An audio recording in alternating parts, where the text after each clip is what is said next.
আসসালামু আলাইকুম রহমতুল্লাহ। আহমদ এগ্রো ফার্মের পক্ষ থেকে সকলকে শুভেচ্ছা। খুব ব্যস্ততা চলতেছে এখন আমাদের এখানে, ধান কাটার সময়। তারপরে আমারও পুরো রমজান মাস যেটা আপনার সাইলেজের প্রোডাকশন গেছে। আমার সাইলেজগুলো এই যে এখানে সাইলেজের বস্তা আছে,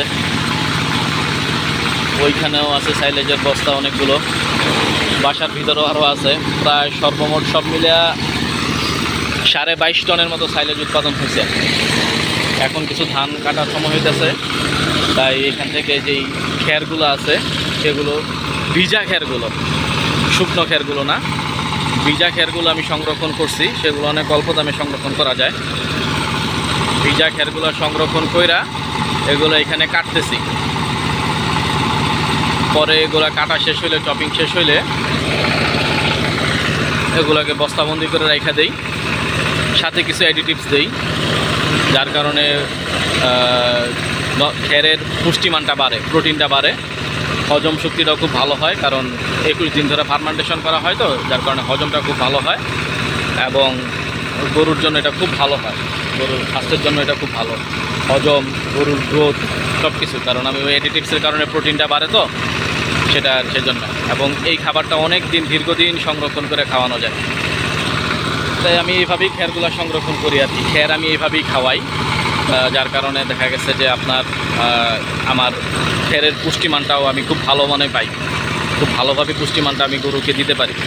খের আছে, সাইলেজ আছে, এই যে এখানে সবগুলো কাটতেছে মেশিনে। এই যে এটাতে করে সব বস্তাবন্দি করা হয়। এগুলো সব খের, এগুলো সব খেরের সাইলেজ। আর ওইখানে যতগুলো আছে এইখানে, তারপরে ওই যে দূরে দেখা যায় ওগুলা সব ভুট্টার সাইলেজ।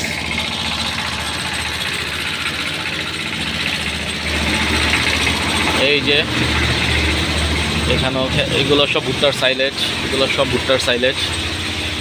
এখন বর্তমানে যেগুলো করবো সব খেরের সাইলেজ। এই আর কি। তাও এই কাজের ব্যস্ততার কারণে দেখা গেছে যে এইখানে নিজেরও প্রচুর পরিমাণ কাজ করতে হয়। কাজের ব্যস্ততার কারণে কোনোভাবেই আসলে গরুর ভিডিও করা যাইতেছে না। গরুকে গোসল করানো, গরুকে খাওয়ানো, আবার এখন শুরু হয়েছে গরমকাল, ঠিকমতো ইলেকট্রিসিটি পাওয়া যায় না ফার্মে। 3টা শেড আছে, 3টা শেডে যদি গরুকে গোসল করাতে যাই, কারেন্টের ডিস্টার্ব, সব কিছু মিলে 4 ঘন্টা সময় লেগে যায়। গরুকে খাওয়ানো সব কিছু মিলে মারাত্মক ব্যস্ততার সময় কাটা হয়, যার কারণে ভিডিও করা যায় একদমই সম্ভব হয় না। তা আজকে একটু ছোট একটা ভিডিও করতেছি যে কিভাবে খেরের সাইলেজটা বানাইতেছি।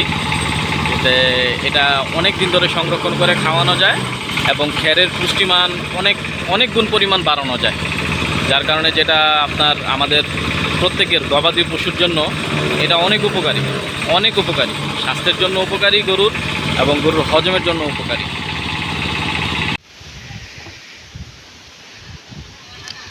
এই যে খেরগুলা সব বস্তাবন্দি করা হইতেছে। এটার মাধ্যমে একদম এয়ার টাইট করা হয় এবং কম্প্যাকশন করা হয়। আমার সাইলেজ, খের সবগুলো এরকম বস্তাবন্দি করি এটার মাধ্যমে কম্প্যাকশনটা খুব সুন্দর হয় এবং এয়ার টাইটও হয়। এই যে এখানে এডিটিভসগুলো রাখা আছে, প্রতিটা লেয়ারে লেয়ারে একটু এডিটিভস ছিটাই দেওয়া হয়। তারপর হ্যাঁ 250 গ্রাম যায়। ওই মানে যে আন্দাজে দিয়েছেন ওই আন্দাজে দিলে 250 গ্রাম, প্রতি বস্তায় 250 গ্রাম হয়ে যায় এডিটিভস। এখানে যে খেরগুলা সব দিতে আছে।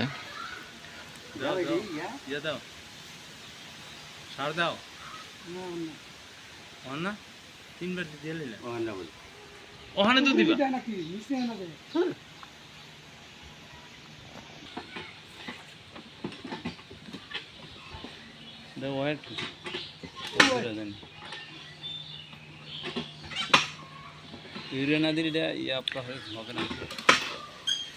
এটার মাধ্যমে প্রেসার দিয়ে জিনিসটাকে খুব ভালো মতো কম্প্যাকশন করা হয়।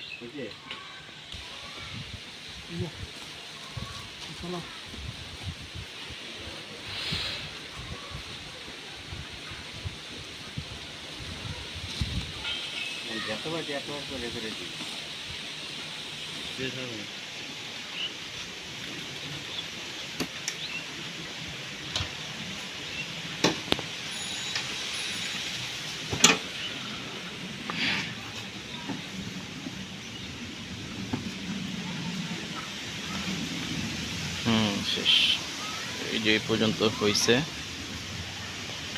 এগুলো সব খেরের সাইলেজ। ভুট্টার সাইলেজগুলো আছে বাসার ভিতরে আছে, ওদিকে বাইরেও আরও অনেকগুলো আছে। এই যে খেরগুলা, এইটাই বস্তার ভিতরে দেওয়া হয় এবং প্রতি লেয়ারে লেয়ারে হালকা কিছু এডিটিভস দেওয়া হয়, যেটার কারণে খেরটার পুষ্টিমানও বাড়ে এবং প্রোটিন পার্সেন্টেজটা বাড়ে আর কি, প্রোটিনটা বাড়ে এবং ফার্মেন্টেশন হওয়ার কারণে এই খাবারটা গরুর হজমও হয় খুব বেশি, যার কারণে সব মিলে খেরের মান হয়ে যায় আর কি ডাবল, যার কারণে কম খরচে দেখা গেছে গরুটাও খুব সুন্দরভাবে লালন পালন করা যায়। তা আমার খামারের মেইন খাদ্য উপাদান এগুলোই, এই খেরের সাইলেজ, ভুট্টার সাইলেজ, এগুলোই। আর কিনা হয় আর শুধুমাত্র হচ্ছে আপনার সরিষার খৈল, একটু গমের ভুসি, হালকা ভুসি কিনে এইগুলো কিনা হয়। ভুট্টাটাও আমি